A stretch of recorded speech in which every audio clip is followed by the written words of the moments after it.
귀한 주님의 얼굴을 우리에게 향하사 은혜 주시기를 원하며, 주님은 주님의 귀하신 은혜를 우리에게 비추사 평강 주시기를 원하시며, 너를 지키시고 너에게 복을 주시기를 원하시는 우리 아버지 하나님, 오늘 또 하나님 앞에 주님의 귀한 백성들 한 곳에 모여주시고 주님의 거룩한 이 문을 열어주셔서 오늘 또 주님 앞에 우리가 모든 마음과 정성과 뜻을 다해서 주님 앞에 예배와 경배와 찬양을 드리고자 하오니 받아주시되, 특별히 단위에서 오신 우리 목사님을 통해서 오늘 또 그 말씀이 울려 퍼지고 선포될 때마다 하나님의 성령의 충만함에 임해서 그 말씀 안에 우리가 은혜가 받고 복된 기쁨의 예배 시간이 되도록 하나님께서 목사님을 축복하여 주시옵소서. 아멘. 예수님 받들어 감사하며 기도하였사옵나이다. 아멘. 아멘.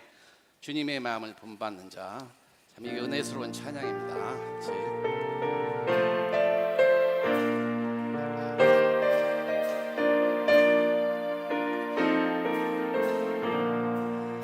주님의 마음을 본받는 자, 그 마음에 평강이 찾아오는 험악한 세상을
시편 136장을 보면은 여호와께 감사라, 그는 우리를 위하시고 우리를 위하여 하나님의 귀한 은혜를 우리에게 주셨다 해서 이 시간도 우리가 그런 귀한 은혜의 마음을 갖고 다음 찬송을 힘차게 참게하는 복된 시간 되겠습니다. 내 영혼의 햇빛이니 박수 주세요.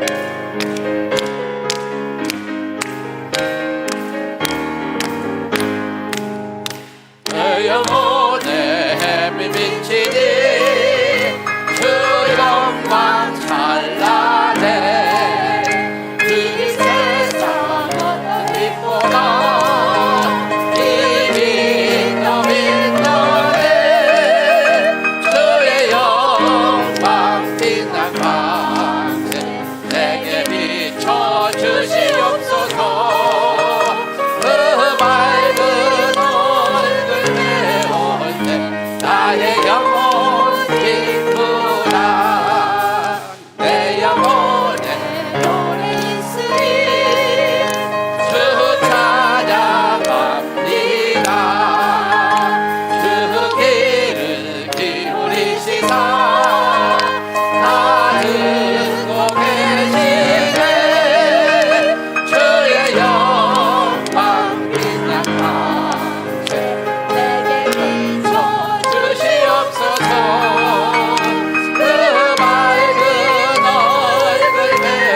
함이요 내가 그의 극복을 받는 참된 비결은 주의 영이 함께하니라 성령이 계시네 할렐루야 함께하시네 좁은 길을 걸으며 밤낮 기뻐하는 것 주의 영이 함께함이라 성례에 빠져서 변함이 없을 때 예수 십자가의 공로 힘입어 그 말 아래 엎드려 참된 평화면은 주의 영이 함께하니라 성령이 계시네 할렐루야 함께하시네 좁은 길을 걸으며 밤낮 기뻐하는 것 주의 영이 함께하니라 나가 동행하시고 모든 염려하시니 나를 숲에 세워 앉히는구나 내가 기쁜 마음으로 주의 뜻을 행함은 주의 영이 함께하니라 성령이 계시네 할렐루야 함께하시네 좁은 길을 걸으며 밤낮 기뻐하는 것 주의 영이 함께하니라 세상 모든 정명만 너의 모든 상념은 십자가의 힘이 못을 박았네 끊어진 자들이 주의 영이 함께하니라 성령이 계시네 할렐루야 함께하시네 좁은 길을 걸으며 밤낮 기뻐하는 것 주의 영이 함께하니라 성령이 계시네 할렐루야 함께하시네 좁은 길을 걸으며 밤낮 기뻐하는 것 주의 영이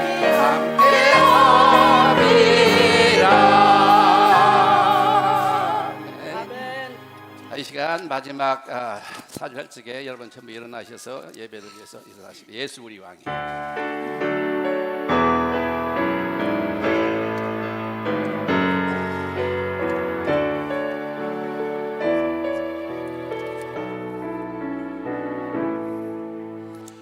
예수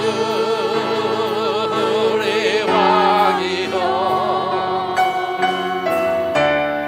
이곳에 오소서 사로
함께 묵도하겠습니다.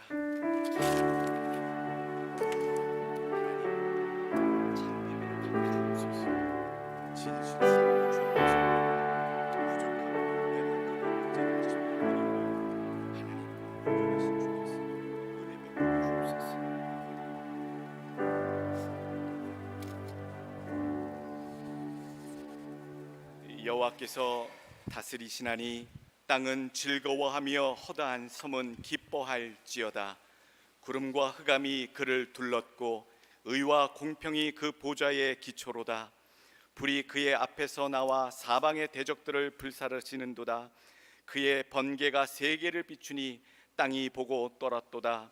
산들이 여호와의 앞 곧 온 땅의 주 앞에서 밀랍같이 녹았도다.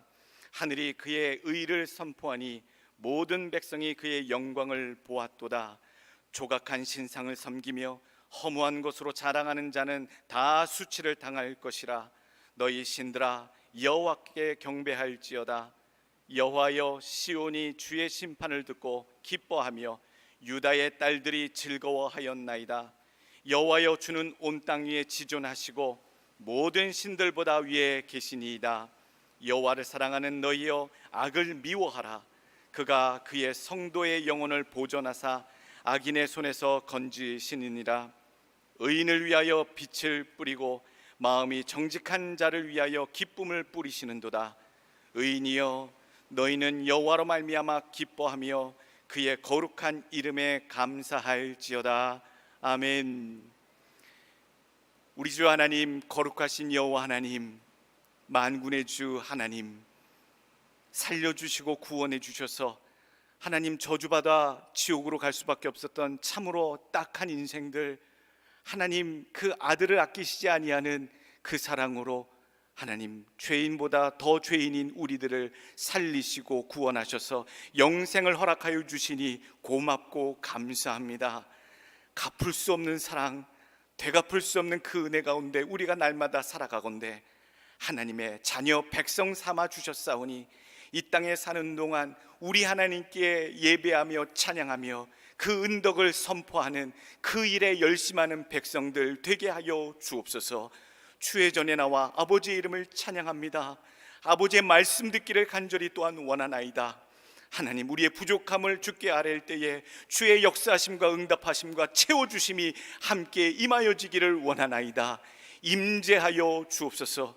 주의 이름을 부르며 아버지여, 십자가 앞에 나오는 예배하는 자들마다 한 명 한 명 다 만나 주옵시고 그들 심령들 가운데 주께 향한 귀한 믿음을 하나님 헤아려 보시사 하나님 기뻐 받으시며 그 가운데 간과하는 모든 것들이 하나님 앞에 이루어지는 것을 보게 하여 주시옵소서. 존귀, 영광, 찬양이 우리 하나님께 온전히 바쳐지는 신령과 진정의 예배가 되기를 간절히 원합니다. 원근각처에서 하나님 어떠한 지경에도 하나님 앞에 나와 예배하는 자들을 기억하시며 하나님의 이름을 부르며 찬양하는 모든 자들에게 성령의 충만한 은혜가 이 시간 임하게 하여 주옵소서. 모든 말씀 예수 그리스도의 이름 받들어 기도하옵나이다. 아멘. 참회와 회개 간구합니다. 나는 너희에게 이르노니 형제에게 노하는 자마다 심판을 받게 되고 형제를 대하여 나가라 하는 자는 공회에 잡혀가게 되고 미련한 놈이라 하는 자는 지옥불에 들어가게 되리라. 그러므로 예물을 제단에 드리려다가 거기서 내 형제에게 원망 들을 만한 일이 있는 것이 생각나거든 예물을 제단 앞에 두고 먼저 가서 형제와 화목하고 그 후에 와서 예물을 드리라. 너희가 서로 사랑하면 이로써 모든 사람이 너희가 내 제자인 줄 알리라.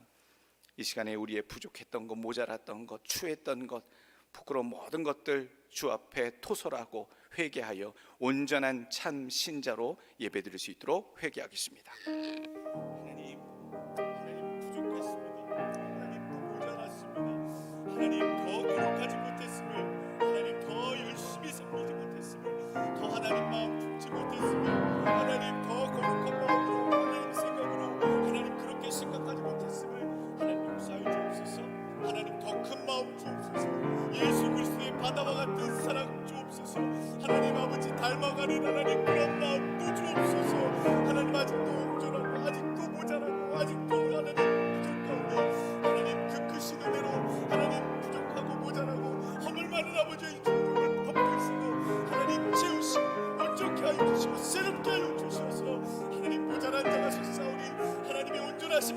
되게 하여 주옵시고 하나님의 역사와 하나님의 은혜와 하나님의 지장하신 놀라운 은혜들만 간증하며 선포하며 드러내는 주의 국회와 성도가 되게 인도하여 주옵소서. 이 시간에 우리의 부족함을 고백합니다. 우리의 완악함을 고백합니다. 아직도 마음속에 고백하는 아버지와 더러운 아버지와 추악한 것들, 아버지와 이 시기와 질투와 아버지와 완악함을 하나님 회개하오니 아버지 참된 마음, 신령한 마음, 아버지 순전한 마음으로 우리 하나님께 예배케 하여 주옵소서. 우리 하나님 받아 주옵소서. 참 예배를 받아 주옵소서. 우리 하나님 분명하여 주옵소서. 주 앞에 주의 종들이 토설하고 하나님 고백하오니 하나님 불쌍히 여기시고 하나님 십자가 그 은혜로 하나님 다시 크게 새롭게 덧입혀 주옵소서. 이 모든 것들 예수 그리스도의 이름 받들어 간절히 기도하옵나이다. 아멘. 사도신경함으로 신앙 고백합니다. 전능하사 천지를 만드신 하나님 아버지를 내가 믿사오며 그 외아들 우리 주 예수 그리스도를 믿사오니 이는 성령으로 잉태하사 동정녀 마리아에게 나시고 본디오 빌라도에게 고난을 받으사 십자가에 못 박혀 죽으시고 장사한 지 사흘 만에 죽은 자 가운데서 다시 살아나시며 하늘에 오르사 전능하신 하늘 편에 앉아 계시다가 저리로서 산 자 죽은 자를 심판하러 오시리라. 성령을 믿사오며 거룩한 공예와 성도가 서로 교통하는 것과 죄를 사하여 주시는 것과 몸이 다시 사는 것과 영원히 사는 것을 믿사옵나이다. 아멘. 다 같이 앉아서 찬송가 208장 올리겠습니다.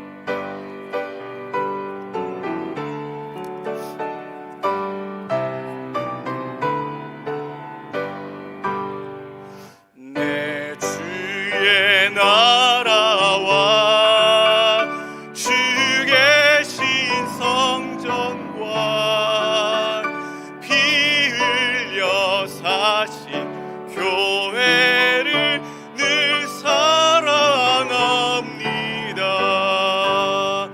내 주의 교회는 전성과 같아서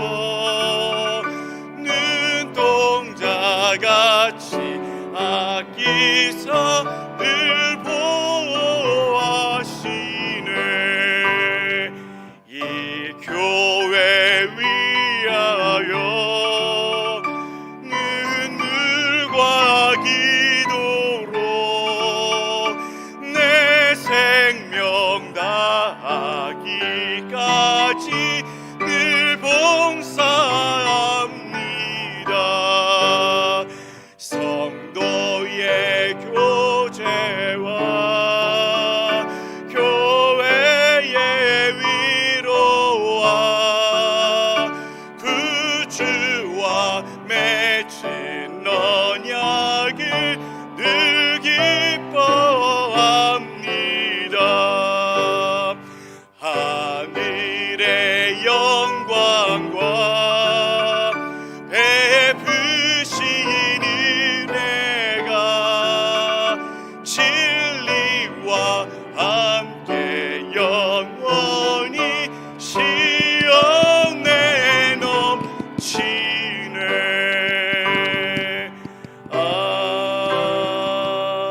아멘.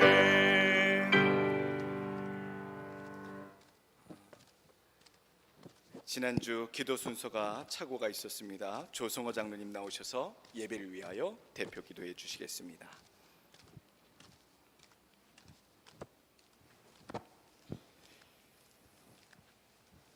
우리가 우상 숭배 나라에서 태어났지만 하나님께서는 우리가 지옥 가면 견딜 수 없는 걸 아시고 예수님을 믿게 하시고 이 미국 땅 가장 신앙생활 하기에 편하고 쉬운 미국 땅에 보내셔서 그 중에서도 텍사스 휴스턴 한인교회에 보내셔서 이렇게 아름다운 성전에서 이제 아름다운 예배를 드릴 수 있도록 허락하신 그 하나님을 찬양합니다.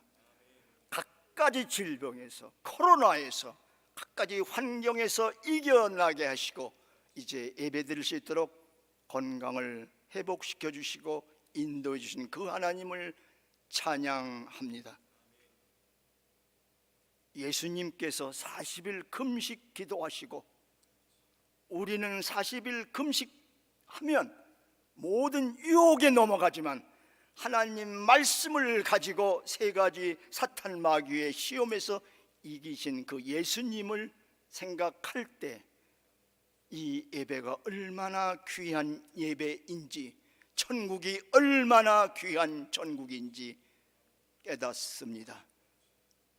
신앙의 믿음 좋은 선배들이 죽어가면서 한탄하건 말, 더 예배를 잘 드릴 걸, 예배를 빼먹지 말을 걸, 더 전도를 할 걸.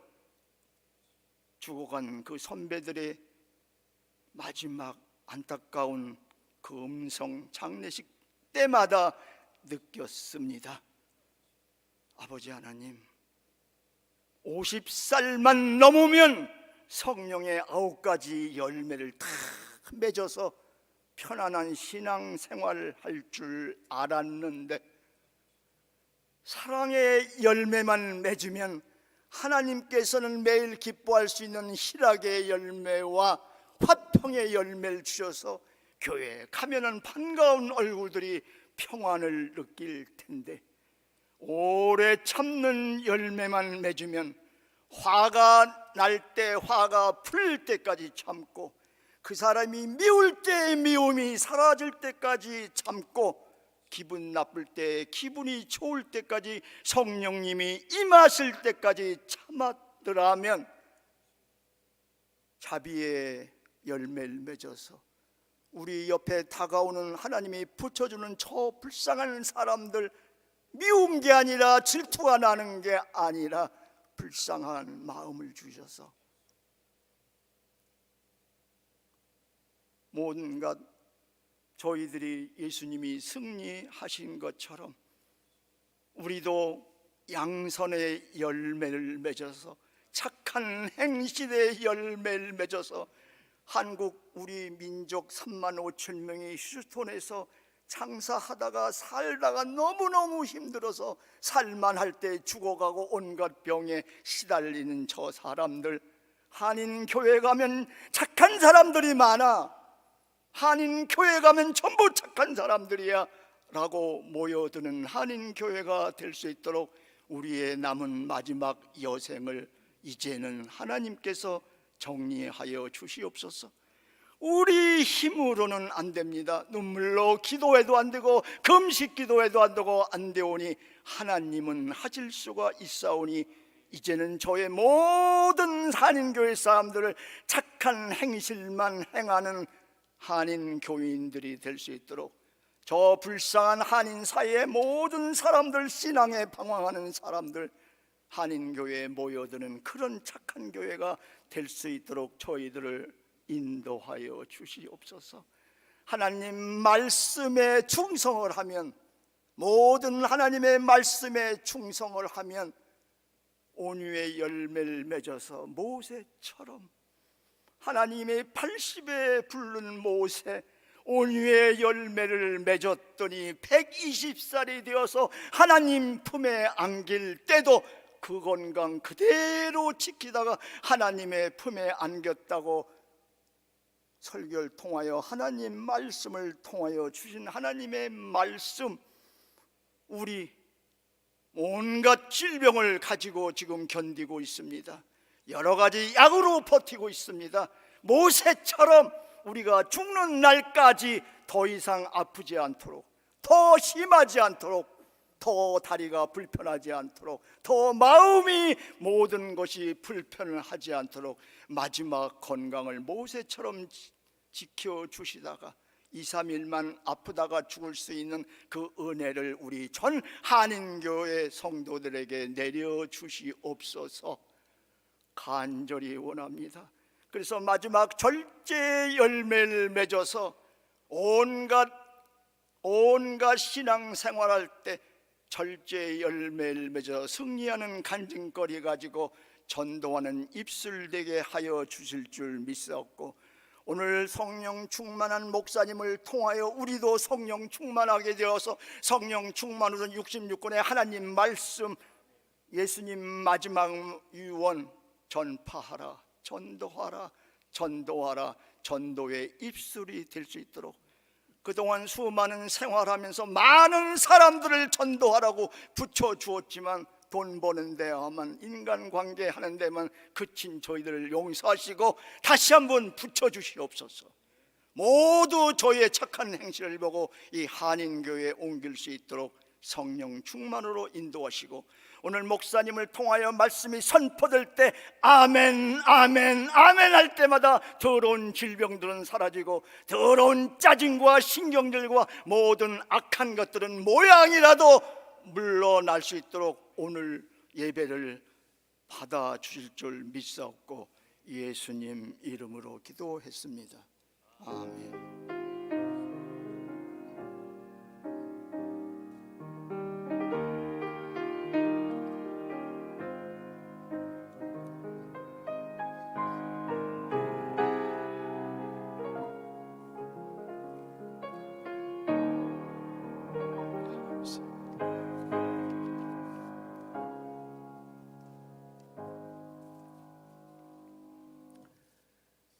하나님의 말씀 누가복음 9장 57절부터 62절까지 말씀입니다.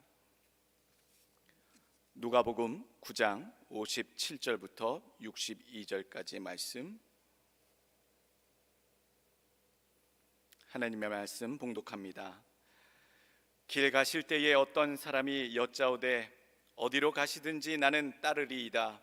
예수께서 이르시되 여우도 굴이 있고 공중의 새도 집이 있으되 인자는 머리 둘 곳이 없도다 하시고, 또 다른 사람에게 나를 따르라 하시니 그가 이르되 나로 먼저 가서 내 아버지를 장사하게 허락하옵소서. 이르시되 죽은 자들로 자기의 죽은 자들을 장사하게 하고 너는 가서 하나님의 나라를 전파하라 하시고, 또 다른 사람이 이르되 주여 내가 주를 따르겠나이다마는 나로 먼저 내 가족을 작별하게 허락하소서. 예수께서 이르시되 손에 쟁기를 잡고 뒤를 돌아보는 자는 하나님 나라에 합당하지 아니하니라 하시니라. 아멘. 특송 순서 조성호 장로님, 조명희 권사님 올리겠습니다.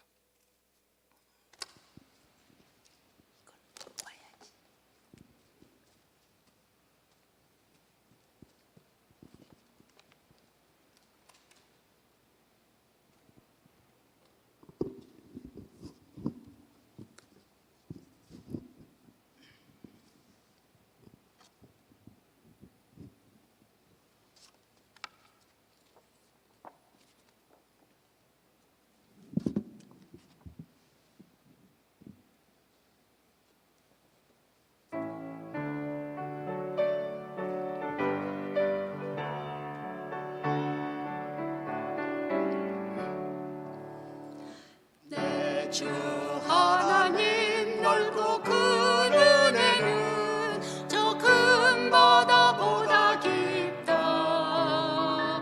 너고 다주를 끌러 깊은 대로 저 한가운데 가보라. 언덕을 떠나서 장파에 배 띄워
함께 기도하겠습니다. 하나님, 우리가 더욱더 은혜의 바다 깊은 곳에 들어가길 원합니다. 아직도 얕은 물가에서 장난치는 어린아이 같은 하나님 부족한 믿음들이라면 하나님 더욱더 깊은 은혜의 깊은 곳을 사모하는 마음 주옵시고, 세상에 요동치는 것에 흔들리지 아니하며 은혜의 심중함, 하나님 그 좌정함 가운데, 견고함 가운데 그 은혜를 누리는 자들의 삶이 되게 하여 주시옵소서. 예수 그리스도를 따르는 그 길 위에 우리가 분명히 서길 원합니다. 흔들리지 않는 반석과 같은 믿음 위에, 신앙의 고백 위에 서기를 원합니다. 믿음의 그릇들을 큰 사람들로 가게 하여 주옵시고, 우리의 입을 벌려 하나님 주시는 놀라운 부어 주시는 축복과 은혜를 다 받아 누리는 저희들 모두가 되게 하여 주시옵소서. 주의 말씀을 들을 때에 하나님 깨닫게 하시는 성령의 역사가 있길 원합니다. 사람의 생각, 이치로 깨닫지 않게 하시고 오직 성령께서 지으신 아버지 말씀이오니 하나님 이 말씀을 성령께서 하나님 귓가에 깨닫게 알려주시고 이해시켜 주시사 우리 마음속에 깊은 감동이 있게 하시고 기쁨이 있게 하시고 삶의 변화가 하나님 있게 하여 주옵소서. 예수님의 이름으로 기도하옵나이다. 아멘. 제목 한번 따라해 보시길 원합니다. Follow Jesus. 힘차게 하셔야 쫓아올 것 같습니다. Follow Jesus. 예수 쫓아가자, 이 얘기입니다. 우리가 누구를 쫓아갑니까? 물질을 쫓아갑니까? 명예를 쫓아갑니까? 나의 즐거움을 쫓아갑니까? 우리가 이 땅에 살면서 하나님의 사람들은요, 따라가야 할 한 분밖에 안 계십니다. 오직 예수 그리스도만 우리의 목표요 따라갈 분이 되신 줄로 믿습니다. 교회에 오면요, 많은 분들이 그런 소리를 듣습니다. 편안하게 좋은 말씀 한 주일에 세상에서 시달렸으니 좋은 말씀 위로받고 양식의 위로를 받고 안위를 받아 그렇게 예배에 참여하고 부담 없이 가고 싶다. 그런데 사실은 교회에 오시는 분들마다 많은 교회들이 우리 교회 포함해서요, 제자가 되십시오라는 말씀들을 강조하고 늘 이야기합니다. 예수를 믿으시는데 성도이면 됐지 무슨 제자까지 되시라고 하니, 여러분 사실 좀 부담스러우신 표현이 제자 되십시오라는 표현이 맞습니다.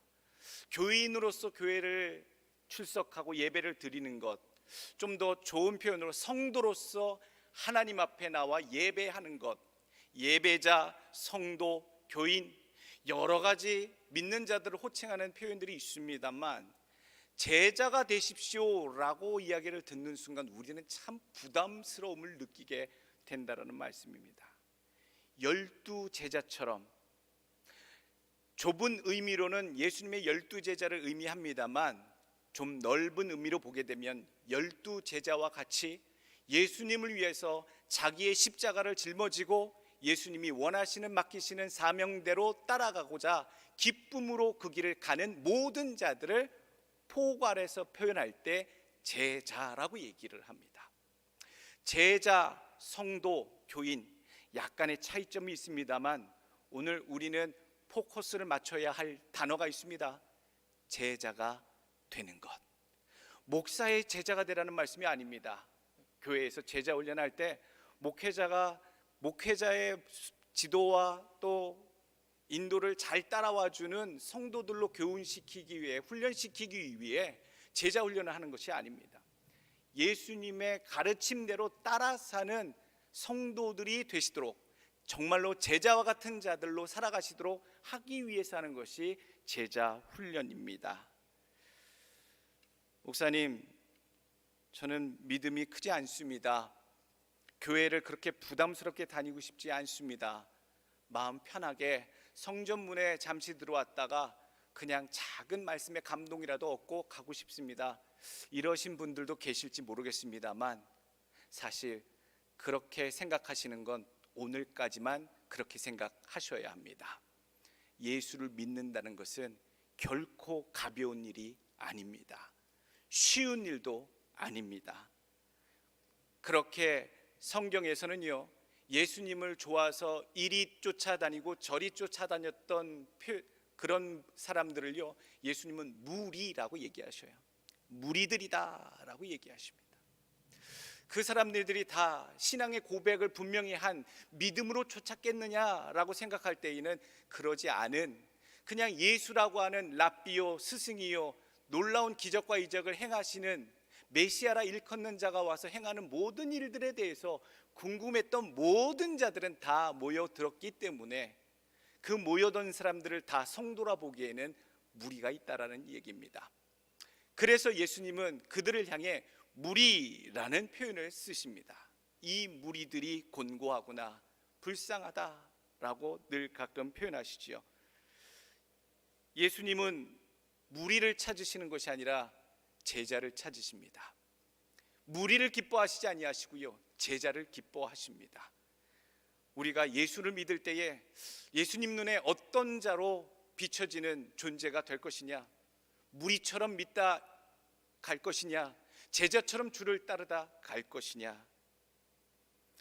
잘 생각해 보면 결론은 분명합니다. 예수님의 제자를 통해 그리스도의 복음은 확장되고 선포됐고 이어졌고요, 예수님의 제자들과 또 그와 함께한 많은 성도들, 제자라 불리는 그런 성도들로 인해 120명의 성도들에게 성령 충만함이 내려졌고요, 성령의 임재가 내려졌고요, 교회가 확장이 됐고요, 하나님의 놀라운 이적들이 펼쳐졌다는 사실을 우리는 기억을 해야 합니다. 또 제자들의 삶을 보았더니 그들은 예수를 대충 믿었던 사람들이 아니라 예수를 위해서 자기의 목숨까지도 아끼지 아니하였던 순교자의 길을 걸었던 자들인 것을 우리는 발견하게 됩니다. 무리들은 어떤 자들이었습니까? 적어도 성경에 나오는 무리들은요, 예수님을 그래서 좋아서 쫓아다녔는 줄 알았던 그 무리들은요, 예수님이 채워주시는 육신의 떡을 기뻐함으로 쫓아다녔던 사람들이다, 성경에 그렇게 표현을 합니다. 또 그 무리들은요, 예수님이 억울하게 끌려가 빌라도의 법정 앞에 바라바와 같이 섰을 때에 강도 바라바를 풀어주라고, 예수가 아니요 강도 바라바를 풀어주라고 예수를 외면했던 자들이 무리들이었습니다. 또 더 놀라운 것은요, 예수님이 온갖 무죄한데도 불구하고 혐의를 뒤집어쓰고 무죄한 중에 십자가에 달려 고통 중에 계시는 그 십자가 아래 있었을 때에도 그 무리들은 한결같이 예수님에 대해서 불쌍히 여기거나 안타깝게 여기지 아니하고, 많은 자들이 네가 하나님의 아들 메시아거든 거기서 뛰어내려 보라, 천사들을 동원해 보라, 자기의 문제를 먼저 해결해 보라 라고 모욕하며 비하하는, 흉을 보는, 그런 비방하는 그런 자들이 결국 무리들이었습니다. 오늘 우리가 어떤 사람으로 예수를 믿다가 가야 할까? 이 무리들은 늘 군중 심리에 흔들리는 사람들이었고요, 늘 선동에 흔들리는 사람들이었습니다. 진정한 신앙의 고백이 없는 사람들이었어요. 무리로 나오는 자들의 신앙은 오늘 성경의 기준으로 보게 되면요, 진정한 신앙인이 아닙니다. 믿음의 고백도 없고 끝까지 그 믿음을 지키지도 못했고 성령의 충만함을 받지도 못한 자들이 성경에 나오는 무리들이라 표현되고 있습니다. 예수님께서 그들을 한마디로 표현하십니다. 요한복음 6장 26절 보게 되면 24절에 벌써 무리가 예수님께서 오병이어의 기적으로 배부르게 먹이시고 나니까 그 다음서부터 정신없이 예수님을 쫓아다니기 시작합니다. 임금 세우려고 바다 건너 가버나움까지 그들은 배를 타고 와서 예수님이 계신 곳을 찾아냅니다. 그리고 예수님 앞에 나아오지요. 예수님 요한복음 6장 26절에 말씀하십니다. 예수께서 대답하여 이르시되 내가 진실로 진실로 너희에게 이르노니 너희가 나를 찾는 것은 표적을 본 까닭이 아니요 떡을 먹고 배부른 까닭이로다. 썩을 양식을 위하여 일하지 말고 영생하도록 있는 양식을 위하여 하라. 그들의 목적은 단 한 가지입니다.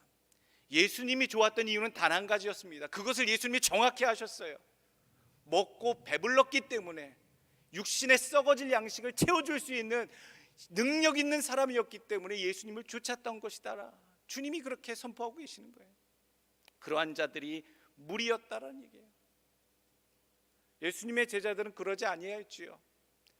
예수님의 제자들은요, 예수님의 예수님이 살아가신 그 인생의 삶, 인생의 길을 보고 그 길을 자기네들의 인생과 더불어 함께 걸어가고자 약속하고 선포했던, 고백했던 자들이 제자들입니다. 무리들은 예수님의 인생을 접하고도 예수님이 어떻게 걸어가셨는지 보고도 자신들의 인생을 바꾸지 않았습니다. 겹쳐지지도 않았습니다. 감동받지도 않았습니다. 썩을 양식을 위하여 일을 하는 것으로 끝났다라는 얘기지요. 그래서 교회에서는 늘 예수를 믿을 때에 무리들처럼 믿지 마시고 그저 자신의 만사 형통과 일신의 성공과 출세를 위한 그런 신앙에서 벗어나서 예수를 바라볼 때에 그 고통스럽고 힘드셨던 십자가 골고다를 같이 생각하며 쫓아갈 수 있겠느냐에 대해서 늘 확인하고 되묻곤 합니다. 여러분, 그래서 제자와 같은 신앙이 이 십자가를 바라볼 때에 우리 가운데 있어야 될 줄로 믿습니다. 또 필요한 이유는요, 마지막 때에, 이 환난의 때에 환경이 바뀌고 기후가 바뀌고 온 세상의 열방이 여러 가지 분란과 사건이 터져서 정말로 성경에 예언한 마지막 때가 왔구나라고 하는 그것을 느끼고 있는 이 때에 믿음의 사람들이 살아가기 위해서는요, 무리와 같은 부족한 믿음 갖고는요 불가능합니다. 제자와 같은 환난과 핍박과 재앙에서도 흔들리지 않는 견고한, 나를 구원하고도 더 나아가 다른 자들도 견고히 구원의 길로 인도해 줄 수 있을 만큼의 그러한 믿음까지 가는 믿음의 소유자가 되지 않고서는 여러분 정말로 구원의 길이 너무나도 어렵다라는 얘기입니다. 우리가 살고 있는 현실이 그렇습니다. 그래서 오늘 우리는요, 적당히 예수 믿을 생각을 오늘 포기하셔야 됩니다. 쉽게 편하게 적당히 무리처럼 믿을 생각을 오늘 이 시간부로 포기하시길 원합니다. 예수를 믿으시려면 제자처럼 확실하게 제대로 주님이 인정하시는 그런 믿음까지 가시길 간절히 축원합니다. 목숨을 거십시오. 목숨을 거십시오. 할아버지가, 저희 아버님이 북한에서 월남하시면서 늘 말씀하셨던 것이 늘 잊혀지지 않습니다. 믿음을 지키기 위해 나는 목숨을 걸었다. 총알이 날아오는 그 상황에서도 이것이 옳고 이것이 나를 구해주는 길이라, 자유가 없고 종교가 없고 구원의 복음이 없는 이 땅에서 벗어나기 위해서 나는 목숨을 걸었다라고 하는 아버지의 그 이야기를 저는 기억합니다. 많이 들었습니다. 저주의 현실, 지옥으로 인도할 수밖에 없었던 예수 없는 이 땅의 삶에서 예수 그리스도라고 하는 구원의 길이 열렸으니 여러분, 우리의 생명을 구원하기 위해서는요, 우리의 목숨을 걸어야 되는 건 당연한 일입니다. 대충 믿을 수가 없다는 얘기죠. 목숨을 거는 각오가 우리에게 있는 제자들 되시길 간절히 원합니다. 제자의 길은 어떤 길인 줄 아십니까? 쉬운 길은 아닙니다. 오늘 본문에 나온 부분은 아닙니다만 오늘 누가복음 9장 앞부분에 보게 되면 예수님이 길을 가실 때에 어느 길을 지금 가고 계시느냐, 그 길을 가는데 동행하겠다라고 하는, 제자가 되겠다라고 하는, 또 제자가 되어라고 하는 제자 후보생들이 3명 본문에 등장을 하게 됩니다. 이 3명의 제자들에게 대해서 예수님 각자 교훈의 말씀, 질문의 내용들을 전달하시는데요, 오늘 우리가 어떻게 제자가 되기 위해서 이 교훈을 내게 받을 것인가를 고민하시길 원합니다. 예수님이 걸어가신 길, 그 길을 쫓아가는 제자의 길은 어떤 길인가? 57절 바로 나오지요. 길 가실 때에 어떤 사람이 여짜오되 어디로 가시든지 나는 따르리이다 라고 얘기합니다. 길 가실 때라는 표현, 예수님이 지금 어디로 올라가고 계십니까? 본문 앞쪽에 보게 되면 51절에 나옵니다. 예수님께서 승천하실 때가 되었어요. 예루살렘으로 올라가시기로 크게 결심하시고 라고 하는 단어가 나옵니다. 승천하실 때가 곧 다가옴을 아시고 어떤 일이 있어야 됩니까? 십자가에 달려 못 박히시고 인류의 모든 죄를 해결하시는 그 어렵고 그 힘든 일, 그 막중한 일을 감당하셔야 될 순간이 되었음을 아시고 그 길을 예루살렘으로 올라가는 길을 시작하셨다는 얘기예요. 그 길이 57절에 그 길 가실 때의 연장입니다. 그러니 예루살렘으로 향한 예수님의 길은요, 쉬운 길이 아닙니다. 우리는 너무나도 잘 알고 있습니다. 성경을 통해 알고 있고요, 이미 알고 있는 내용입니다. 예루살렘으로 향하시는 예수님을 봤을 때 오늘 다른 제자들은 어떤 모습으로 그 길을 동행하겠다고, 제자가 되겠다고 했을까? 예루살렘으로 올라가신 그 길은요, 결국 십자가 골고다의 길이었고요, 고난의 잔이 있는 길이었습니다. 좁은 길이었고 거친 길이었고요, 아무도 가고 싶지 않은 그런 험난한 길이었습니다. 그러나 생명을 구원하는 길이었음을 오늘 성경은 우리에게 교훈해 주고 있습니다. 꽃길이 아닙니다. 황금길도 아닙니다. 레드카펫처럼 깔려있는 인기와 영광이 깔려있는 길도 아닙니다. 우리가 예수를 믿을 때에 내가 예수와 함께하는, 동행하는 삶을 살면 내 인생에 어떤 길이 펼쳐질 것인가에 대해서 가늠하신다면, 오늘 예수님께서 예루살렘으로 올라가신 그 길이 어떤 길이었겠는가를 생각하시길 원합니다. 예루살렘 입성하셔서 환호 받으시고 왕으로 추대되고 많은 사람들의 인기를 받으시며 영광과 존귀를 받으실 것이니 나는 그와 동행하겠다라고 생각하신다면 큰 착오라는 사실, 예수님과 함께하는 그 길은요, 우리에게 쉽지 않은 가시밭길이고 골고다 길이고 인내하는 길이고, 그 고통과 십자가의 수고와 헌신으로 말미암아 많은 자들에게 그 유익을, 예수 그리스도의 골고다의 십자가의 유익을, 그 보혈의 능력을 전하는 길이 됨을 우리는 분명히 알고 가야 되는 줄로 압니다. 우리에게 예수님 오늘도 귓가에 Follow me, Follow Jesus 그렇게 얘기하십니다. 적당히 우리 삶 가운데 머물러 있지 말고 더 바짝 나를 따르는 삶, 믿는 자의 삶처럼 더 중심으로, 믿음의 중심으로, 은혜의 바다 심중으로 나오라고 주님께서 우리 가운데 늘 성령께서 얘기하십니다. 적당히 거리 두지 마십시오. 멀찍이 거리 두시지 마십시오. 예수님께서 오늘 세 사람에게 이야기를 나누십니다. 세 분 다 제자 후보생들입니다. 첫 번째 사람은요, 57절에 나오는 사람은 자기 자신이 예수님께 나아가서 제가 따르겠습니다 라고 얘기하는 케이스고요, 두 번째는 예수님이 직접 지적을 하셔서요, 지명을 하셔서 나를 따르라 하시는 분이에요.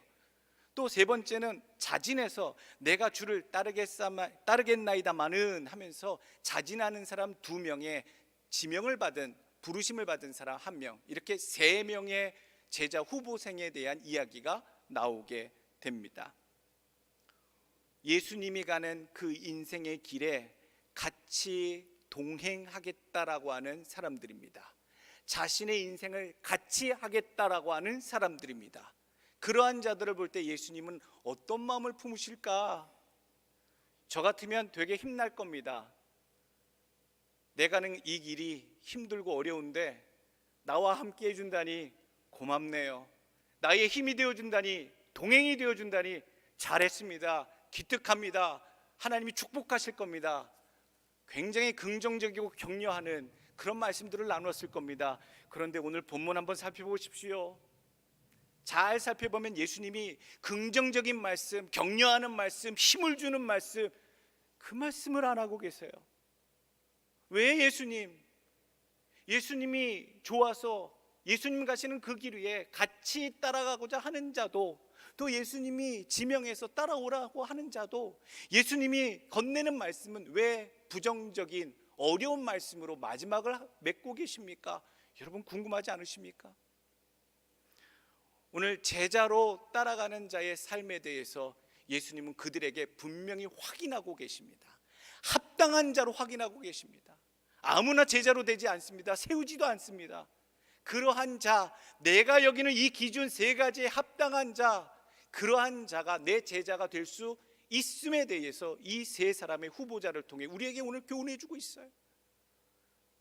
좁은 문으로 들어가고자 하여도요, 들어가지 못하는 자가 많다라고 얘기했어요. 내가 예수를 믿고자 하여도 그 은혜로 그 길을 열어주시지 않으면, 허락해 주시지 않으면요, 어쩔 수 없는 것이 십자가 골고다의 길이에요. 우리는 할 수 없는 일들이 너무 많은데 오직 하나님은 할 수 있으신 분이 할 수 있는 일들이 또 십자가의 구원의 길이에요. 오늘 제자들이 제자로 따르는 삶을 위해서 조심해야 될 것을 오늘 9장 앞부분에 계속 설명해 주고 있습니다. 제자로 따르기 위해서 3가지 조심하십시오. 우리가 주의해야 합니다. 첫째, 46절 보게 되면 제자 중에 누가 크냐 하는 변론이 일어나니 라고 얘기합니다. 12제자 중에 제자로 먼저 지명해서 부르심 받은 제자들을 늘 아귀다툼이 있었어요. 권력력, 자리다툼. 최고가 누구였을 것 같습니까? 공식적으로 아마 수제자 베드로였겠죠. 그리고 안드레와 또 두 아들 야고보와 요한이 이 4사람의 보이지 않는 완력 다툼, 그리고 나머지 제자들의 자리 다툼이 끊임없이 예수님이 함께하는 그 자리에서도 늘 예수님 눈에 보일 정도로 있었다라는 얘기입니다. 제자로 따르는 사람들은요, 이거 조심해야 합니다. 공동체 내에 늘 자리 다툼, 완력 다툼, 리더십을 갖고자, 권세를 누리고자, 무엇인가 행세하고자 하는 자들로 인해서 주님의 공동체, 예수님의 12제자들은 속 편한 날이 없었다는 얘기예요. 예수님이 속상해 하셨어요. 어린아이 하나를 붙들다가 이 어린아이와 같이 낮아지지 아니하면, 영접하지 아니하면, 어린아이와 같이 낮아진 자가, 작은 자가 큰 자다라고 가르쳐 주셨어요. 제자로 되기 위해서 여러분 오늘 각오하시고 마음에 다짐하시기 전에 오늘 이 문제에 대해서 우리가 고민하시길 원합니다. 서로 아기다툼하는 것, 누가 크냐에 대한 물음. 두 번째, 주의 제자들의 삶에 주의할 두 번째 것은요, 49절에 나옵니다. 요한이 여짜오되 주여, 어떤 사람이 주의 이름으로 귀신을 내쫓는 것을 우리가 보고 우리와 함께 따르지 아니하므로 금하였나이다. 이게 무엇입니까? 예수님이 하지 않았는데 예수님이 주님의 이름을 빌려서, 예수님 이름을 빌려서 다른 사람들이 귀신을 내쫓는 유사 행위들을 하고 있는 거예요. 예수님의 허락도 없이요, 예수님의 12제자도 아닌데도요. 그것을 보고 예수님 제자들이 이런 보고를 예수님께 올렸을 때 예수님 그런 말씀합니다. 금하지 말라. 반대하지 않는 자는 다 너희를 위하는 자니라 라고 말씀하세요. 어떤 마음을 가지라는 거예요? 우리가 조금 입장이 다르더라도 예수 안에서 제자된 자들은요, 우리와 함께하지 않는 이들에 대해서 폭넓은 포용의 마음을 가지라는 얘기예요. 마음들이 너무 좁아요. 너무 좁아요. 내 판단에 틀리면 틀린 거예요. 우리가 얼마나 수없이 많은 경험과 다양한 삶의 배경이 있습니까? 가치관이 얼마나 다릅니까? 오직 예수 하나만으로 공통점으로 모였는데 왜 다른 사람들을 용납하지 못하며 그것을 받아들이지 못하는가? 오늘 예수님께서 거기에 대해서 말씀하시는 거예요. 마음의 문을 넓히라는 얘기예요. 용납하는 마음 가지라는 얘기예요. 큰 마음을 가지라는 얘기예요. 좁은 마음, 협잡한 마음이 아니라. 예수의 제자들로 살아가실 분들은요, 넓은 마음 가지시길 원합니다. 넓은 마음, 큰 마음 가지십시오. 세 번째, 54절에 나옵니다. 제자 야고보와 요한이 이를 보고 이르되 주여, 우리가 불을 명하여 하늘로부터 내려 저들을 멸하라 하기를 원하시나이까? 이건 또 무슨 일입니까? 예수님의 제자들의 입에서 불을 내려서 멸망시키려고 할까요? 라고 하는 이 이야기가 무슨 일입니까? 예수님의 그룹이, 제자들과 예수님이 예루살렘으로 올라가시고자 사마리아를 지나가시려고 해요. 그런데 그 사마리아 사람들이 유대인이 예루살렘으로 올라간다 하는 것을 듣고 허락지 아니하는지라 못 지나가게 하는 거예요. 결국 사마리아를 돌아서 가게 되는 고된 여정이 늘어나게 됐지요. 그랬더니 오늘 와서 야고보와 요한이 오늘 예수님 앞에 우리가 불을 명해서 하늘로부터 내려 저들을 멸하라 하기를 원하십니까 주님?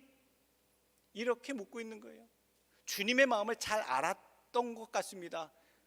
이렇게 주님 예루살렘으로 올라가고자 하는 그 중차대한 길을 회방하는 저 무리들에 대해서 주님은 분명히 분노하고 계실 거야. 하늘의 천군 천사, 하늘의 불이라도 내려서 저들을 심판하시라고 그렇게 마음에 품고 계실 거야 라고 오늘 야고보와 요한이 생각하고 이 말을 했는지 모르겠습니다. 오늘 주님께서는 그렇게 말씀하지 않으십니다.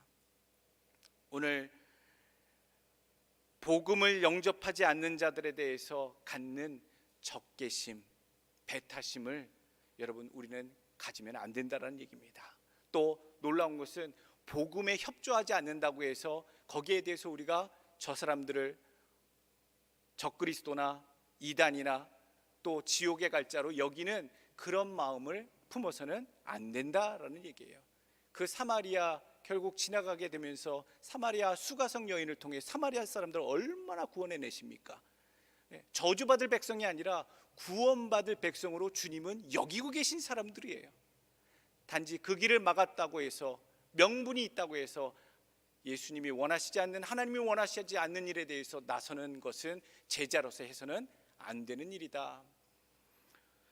오늘 우리에게 제자로서의 주의해야 하는 세 가지 물음이 있다라고, 주의사항이 있다라고 말씀드렸습니다. 항상 파벌을 짓지 아니하고 우선권을 쥐지 아니하려고 하는 그런 배려하는 마음으로 공동체 내에 서야 함을, 또 함께하지 않는 이들에 대한 용납하는 마음, 포용하는 마음을 늘 품어야 하는 것, 그리고 믿지 않거나 협조하지 않는 이들에 대해서조차도, 세상 사람들에게조차도 포용하는 마음, 이해해주는 마음, 그런 마음으로 예수의 제자가 되어야 한다라는 말씀입니다. 예수님이 이 세 분의 제자 후보생들에게 참 깐깐한 질문들과 답변을 주십니다. 고민하고 이 말씀을 들을 때에도 이분들이 이 말씀을 듣고도 예수님을 끝까지 쫓았을까? 이름이 안 나옵니다. 예수님의 12제자 말고는요, 오늘 나와 있는 누가복음 9장에 이 세 분의 이름은 나오지 않습니다. 과연 예수님의 답변을 듣고 끝까지 쫓았는가, 포기하고 떠났는가는 모릅니다. 오늘 그분들에게 던지는 예수님의 기준이 무엇이었나를 오늘 확인하길 원합니다. 그 기준이 우리들에게도 지금 똑같이 합당한 자인지를 보고 계시는 기준이 되고 있기 때문입니다. 첫 번째, 따라하시길 바랍니다. 제가 묻겠습니다. 굳게 결심하셨습니까? 다시 합시다. 굳게 결심하셨습니까? 57절, 길 가실 때에 어떤 사람이 여짜오되 어디로 가시든지 나는 따르리이다. 예수께서 이르시되 여우도 굴이 있고 공중의 새도 집이 있으되 인자는 머리 둘 것이 없도다 하시고, 오늘 예수님이 분명히 말씀하시는 게, 첫 번째 사람을 통해 말씀하시는 게 이겁니다. 이 사람이 쫓았던 건 예수님을 통해서 무엇인가 얻을 수 있는, 여우가 굴을 얻고 공중의 새가 집을 얻듯이 주님을 동행하고 주님과 함께하면 주님을 통해서 내가 무엇인가 얻을 수 있는 그 거처, 그 안식의 장소, 상황들을 누리게 될 것이다 라고 하는 마음을 갖고 있었던 자예요. 많은 자들이 이런 마음을 갖고 있어요. 예수님을 통하여 나는 얻으리라, 주님께서 내게 주시리라, 내게 없는 것들을 허락하여 주시리라, 공급하여 주시리라, 이런 생각에 주님을 쫓아왔을 때 주님께서는 한마디 하십니다. 인자는, 나 예수는 머리 둘 곳조차 없다. 내가 가는 내 인생길, 그 십자가 길엔 말이다. 바로 이 사람의 마음속에는 예수를 통해 얻을 수 있는 양식이 있었던 것을 우리는 알 수 있습니다. 예수님을 통해서 얻을 수 있는 그 무엇을 그렇게 찾아갔던 것이지요. 예수님께서는 양식을 위해서 따라가는 자들에 대해서 경고하고 계시는 겁니다. 예수를 위해서, 예수를 믿고 만사형통 성공하고 잘 되겠다라고 하는 그런 생각을 가지고 계신 제자 후보생들은요, 오늘 다 잘못된 생각입니다. 다시 생각하십시오. 예수님 때문에 더 힘들 겁니다. 예수님처럼 똑같이 따라 살려고 하면 더 고통스럽고요, 더 안 되는 일이 많을 겁니다. 평탄한 길, 좋은 길, 그 길이 아닙니다. 가시밭길이고요, 남들이 잘 선택하지 않는 방법 길입니다. 그런데 주님께서는 그 길로 가라 하셨고 그 길로 먼저 걸어가셨습니다. 예수님이 그렇게 사랑하는 마음으로, 용서하는 마음으로, 구원하시고자 하는 마음으로 그 길을 걸어가셨기에 우리 믿는 자도 평탄한 길, 좋은 길, 꽃길이 아니라 주님이 걸어가셨던 그 길을 쫓아가야 되는 줄로 믿습니다. 오늘 누가복음 9장 51절 다시 한번 말씀드립니다. 예수께서 승천하실 기약이 차감해 예루살렘을 향하여 올라가기로 굳게 결심하시고, 예수님이 예루살렘으로 올라가시기로 굳게 결심하다라고 하는 마음, 그 마음 속에 십자가의 고난을 내가 마음에 준비하고 각오하겠다라고 하는 결심의 순간입니다. 이 결심의 순간을 예수를 믿고 쫓아오는 제자들에게 분명히 요구하고 계십니다. 결심이 있어야 됩니다. 각오가 있어야 됩니다. 예수 믿을 때 나는 예수를 위해서 내 인생을 걸겠다, 내 생명을 구원하신 분을 위해 내가 내 생명을, 내 목숨을 걸겠다, 맡기겠다, 함께하겠다라고 하는 굳은 결심이 제자들에게 먼저 있어야 될 줄로 믿습니다. 여러분, 소방관 아빠가요, 아들들이 그럽니다. 아빠를 너무 좋아하고 사랑합니다. 아버지, 저도 커서 소방관이 될래요 라고 얘기합니다. 그런데 그 소방관 아버지가 그 얘기를 꼭 해줍니다. 아서라, 함부로 나서지 말아라. 네가 걷고자 하는 그 길이 어떤 길이느냐, 불 속에 들어가야 되고 무너지는 잿더미 속에서 사람을 살려내야 되고 뜨거운 화마와 매일매일 살아야 되고 내가 지금 죽을 수도 있다라고 하는 그 불안과 공포 속에서 이겨내며 살아가는 것이, 그걸 업으로 살아가야 하는 것이 소방관의 일이란다. 그것을 이야기해 주듯이 오늘 예수님께서는 제자들에게 들려주고 계시는 겁니다. 예수를 쫓는 그 길에 꽃이 있고 명성이 있고 칭찬이 있는 것이 아니라 어려운 일이 있고 힘든 일이 있고 견뎌야 되고 그것을 견뎌내야지만 마지막에 만날 수 있는 예수 그리스도의 영광에 이룰 수 있음을 우리는 늘 명심해야 될 줄로 믿습니다. 여러분, 안에 있는 수없이 많은 여러분들과 싸우셔야 됩니다. 싸우셔야 됩니다. 두 번째 주시는 예수님의 물음입니다. 한번 따라해 보시죠. 무엇이든 언제든 주의 일이 우선입니까? 예, 오늘 59절에 보게 되면 아버님을 여의었어요. 부친의 장례를 앞두고 있는 자가 예수님을 따르겠다라고 예수님이 따르라라고 명령을 하십니다. 그럴 때에 그 사람이 긍정적으로, 호의적으로 대답을 해요. 따르겠습니다. 그러나 먼저 가서 내 아버지를 장사하게 허락하옵소서. 59절에 그렇게 얘기하십니다. 이르시되 60절 이르시되 죽은 자들로 자기의 죽은 자들을 장사하게 하고 너는 가서 하나님의 나라를 전파하라 하시고, 예수님을 안 따른다라고 얘기 안 했어요. 지금 당장 아버님이 돌아가셔서 우리 아버님 부친의 장례를 치르고 예수님 쫓아가겠나이다. 우리가 상식적으로 봤을 때 불효자라도요, 살아생전에 잘 해드리지 못했다 하더라도요, 마지막 가시는 그 길만큼은 정성껏 그렇게 해드리는 것이, 장례를 치러드리는 것이, 이것이 사람의 도리고요, 뭐 아들 된 자로서의 당연한 의미라고 생각이 됩니다. 이 제자 후보도요 이렇게 예수님 앞에 아버지의 장례를 치르고 쫓아가겠습니다 라고 말씀드렸는데, 성경에 보게 되면 또 이전의 율법에 보게 되면 탈무드에서 장례에 임하는 동안 모든 율법의 명령은 지키지 않아도 된다라고 하는 예외 조항이 있어요, 탈무드에. 그리고 제사장들도 마찬가지였어요. 이런 가족이나 부친이나 모친의 장례를 치룰 때에는 율법의 사항에 얽매이지 않도록 배려해 주는 조항까지 있을 정도로 우선하고 중요한 일이었어요. 사람이 당할 수 있는, 또 감당해야 할 큰 일 중에 부모님의 장례를 잘 치루어 드리는 것이 아마 제일 중요하고 큰 일 중에 하나이라 생각이 됩니다. 주님이 부르시는 그 소명을 잠시 유예해 주십시오라고 하는 답변을 했지요. 예수님, 원래는 예수님의 성품이라면 인자하시고 상식 있으시고 지혜 있으신 분이라면 너희 아비의 장례를 잘 치르고 속히 나를 따라오라 라고 하셨을 겁니다. 그리고 위로하시고 상심하지 말라고 기도해 주셨을 겁니다. 저는 그렇게 내용을 몰랐다면 그렇게 상상했을 겁니다. 근데 오늘 예수님은요, 단순하게 한마디로 딱 말씀하십니다. 죽은 자들로 죽은 자를 장사하게 하고 너는 나를 따르라. 죽은 자들로 죽은 자를 장사하게 하고 너는 나를 따르라.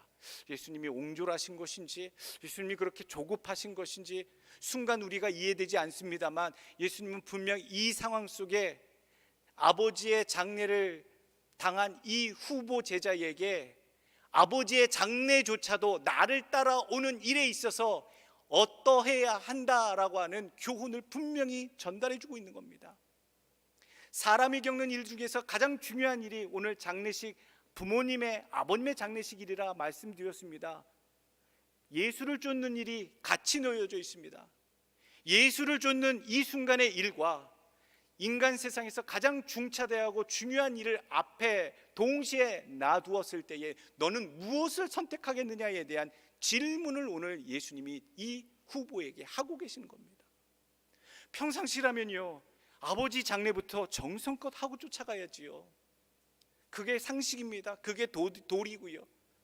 그런데 오늘 예수님이 이 상황, 이 답변을 통해서 이 후보, 제자 후보자에게, 제자가 되고자 하는 이 후보자에게 가르치시고 요구하시는 교훈은요, 그런 극단적인 얼터너티브 초이스, 둘 중에 하나만을 선택해야 되는 상황에서조차 세상에서 가장 중요하고 중차대한 일이 있고 동시에 예수 그리스도를 쫓는 사명의 길이 동시에 놓여졌거든. 너는 지체하지 말고 예수를 쫓는 그 일에 전념해야 한다라고 하는 그 교훈을 오늘 제자 후보에게 일러주고 있는 것입니다. 오늘 이런 일들이 우리에게 늘 일어나지는 않을 겁니다. 그러나 예수님은 제자의 삶을 예수님의 뒤를 쫓아 따라 살기를 원하는 자들에게 분명히 말씀하시는 것은요, 인생의 우선권, 내 인생의 모든 우선권은 항상 주님을 위한 일이 우선이다 라고 하는 것을 교훈해 주시는 줄로 믿으시길 바랍니다. 저 또한 이런 일 때문에 고민이 많았었습니다. 일전에 말씀드렸습니다만 북미, 캐나다 목회, 미국 목회 20년 동안 해오면서요, 고국에 계신 또 아버님 돌아가시고 홀로 계신 부모님을, 어머님을 생각하면서 하나님, 목회자의 삶을 사는 것도 중요하지만 하나님, 사람이 먼저 되어야겠습니다. 하나님, 노모를 돌보지 않는 것도 하나님 죄이지 않습니까? 하나님, 내가 돌아가서 목회를 하게 되든지 하나님, 사람으로서의 도리를 다하며 목회할 수 있게 하여 주옵소서. 제가 3번을 작정을 하고 기도했습니다. 그런데 하나님께서 그때마다 주신 답이 있어요. 내가 네게 맡긴 일부터 감당하라. 그 음성을 똑같이 들었기에 제가 어머니도 내가 당연히 모셔야 되고 보살펴 드려야 되고 하지만 하나님이 맡기신 그 일이 우선이라고 분명히 일러주시는구나. 제가 또 언젠가 또 기회가 되면 또 그렇게 모실 수 있도록 하겠지만 하나님께서는 우리에게 어떠한 얼터너티브 양자택일의 순간에서도 세상에 가장 중요한 것과 하나님의 일과 선택할 때에 오직 우선하는 것은 예수 그리스도를 위한 일이 되어야 한다. 그 분명한 가르침이 우리의 삶에 함께 있기를 간절히 원합니다. 마지막에 주시는 질문입니다. 한번 따라해 보시죠. 즉시 할 수 있겠습니까? 이게 무서운 겁니다. 아는데도 못하는 게 이 가르침입니다. 당연히 해야 하고 배운 대로 들은 대로 은혜 받은 대로 그렇게 해야 하는데 즉시 못함으로 우리가 온전한 제자의 길을 갈 수가 없다라는 얘기지요. 3번째 나오는 후보의 사람이 바로 이 문제에 걸린 사람입니다. 또 다른 사람이 이르되 주여 내가 주를 따르겠나이다마는 나로 먼저 내 가족을 작별하게 하소서. 예수께서 이르시되 손에 쟁기를 잡고 뒤를 돌아보는 자는 하나님 나라에 합당하지 아니하니라. 예수님을 쫓아갈 테니까요, 작정을 했고 자원을 했으니까요, 예수님 잠시 내 가족과 인사만 하고 제게 말미를 주십시오라고 했는데 예수님 그것마저도 오늘 말리십니다. 안 된다고 하시면서 한마디 하십니다. 손에 쟁기를 잡고 뒤를 돌아보는 자는 하나님 나라에 합당하지 않다라고 얘기하시는 거예요. 왜 그렇게 서운하게 닥달하시는지 모르겠어요. 그러나 깊은 교훈이 있지요. 무슨 교훈입니까? 우리가 능히 인사라도 좀 할 수 있는 말미 주실 법한데 왜 그러셨는가 살펴보면요, 오늘 손에 쟁기를 잡고 뒤를 돌아본다는 예수님의 말씀에 집중해야 합니다. 주님의 일을 하기로 하고 부르심을 받고 작정을 했는데도요, 내가 지금 잡고 있는 것들을 놓지 않는다라는 얘기예요. 주님의 일을 하기 위해서 내려놔야 되고 시간을 내야 되고 우선순위를 바꿔야 되고 하나님께 영광 돌리기 위해서 이 일을 위해 애쓰고 수고하고 손해봐야 할 것들이 있는데 그것을 내려놓지 않고 지체하고 있다는 얘기입니다. 예수님의 제자가 되기 위해서는요, 바로 내려놓는, 즉시 할 수 있는 훈련을 해야 되는 줄로 압니다. 바로 행하십시오. 지체 없이 행하십시오. 평소에 들었던 말씀이고 그런 원칙이 기억되거든. 여러분, 우리의 주변 나의 상황 고려하지 마시고 내가 할 수 있는 상황 속에서 바로 하십시오. 죽으라고 하면 목사님 어떡합니까? 죽습니까? 죽는 흉내라도 내십시오. 오늘 우리에게 하시는 말씀입니다.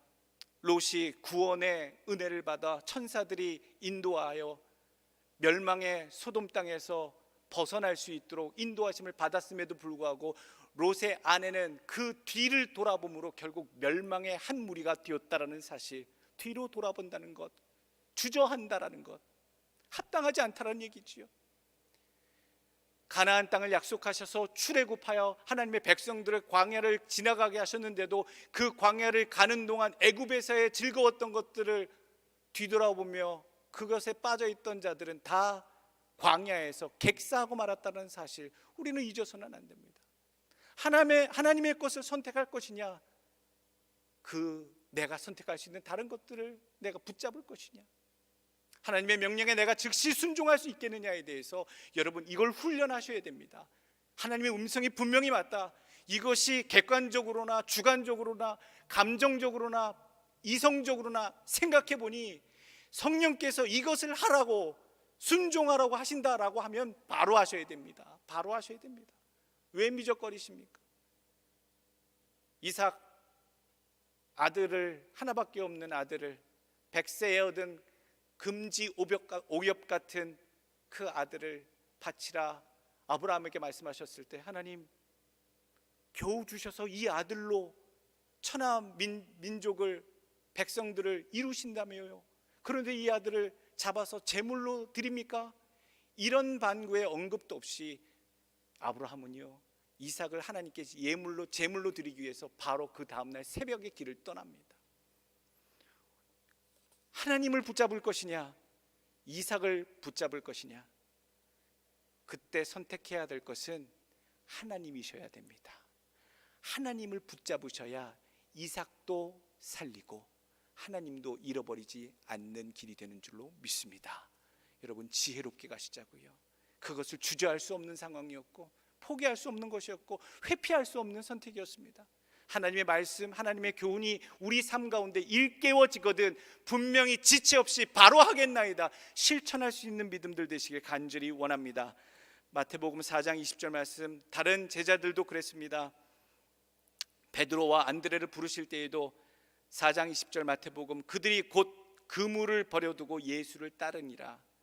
곧 그물을 버려두고, 그물을 정리하고 배를 정리하고 집안 사정 모든 것을 정리하고 떠난 게 아니고요, 그 상황, 나를 따라라, follow me 라고 할 때에 그냥 곧 그물을 버려두고 예수를 쫓았던 것, 제자는 이런 즉각적인 순종이 필요합니다.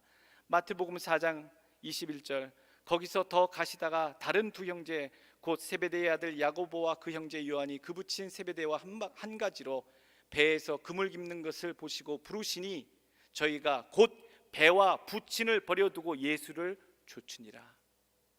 베드로와 안드레뿐만 아니라 야고보와 요한도 배와 아버지 다 그 자리에서 남겨두고 바로 쫓았다. 주님을 따랐다.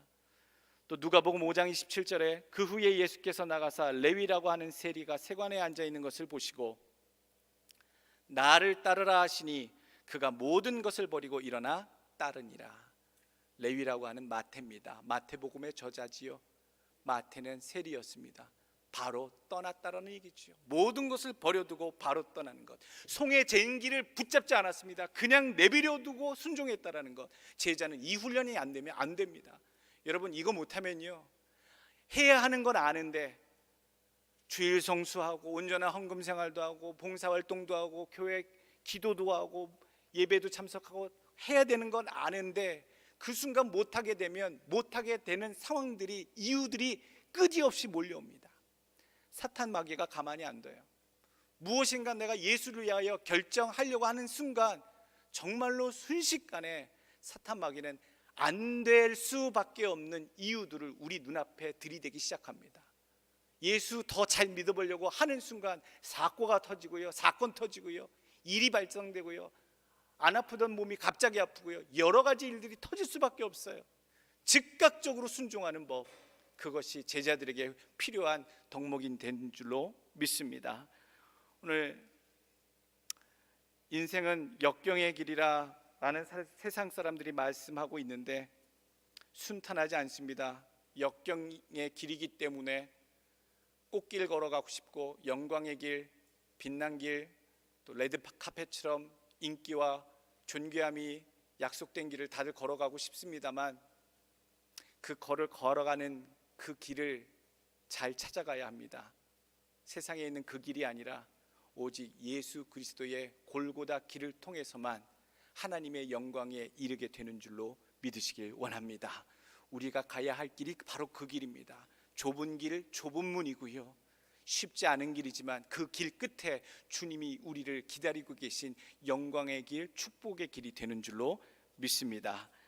역경의 길이니 무작정 좋아서 따라갈 수도 없는 일입니다만 오늘 그 길 가운데 먼저 걸어가신 예수님께서 우리와 함께 하시고요, 은혜를 베풀어 주실 줄로 믿습니다.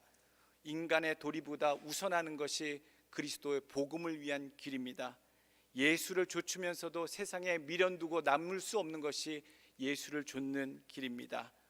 오늘 제자의 길, 내가 일상의 삶에서 제자의 길로 작정하고 따라갈 때에 많은 것들을 손해보고 잃어버리고 또 수입이 적어지고 불확실한 일들이 많아지고 힘들어져도 조건과 형편이 없어질지라도 또한 내게는 익숙하지 않은 길로 가라고 하신다고 할지라도 우리는 순종하는 그런 제자, 마음에 결단하는 제자, 주의 일을 우선하는 제자, 즉각 순종하는 제자들로 여러분 그렇게 세워지시길 간절히 원합니다. 그래서 그 길 끝에 우리 모두가 서길 원합니다. 잠시 예수를 쫓다가 사라졌던 그 무리배와 같은 자들 말고 예수를 끝까지 쫓아 예수님이 계신 그 영광된 그 자리까지 우리의 십자가를 다 같이 짊어지고 서로 격려하고 위로하고 함께 힘이 되어 주의 은혜로 그 길을 동반하는 주의 제자들, 우리 교회 우리 성도들 되시길 예수 그리스도의 이름으로 축원합니다. 기도하겠습니다.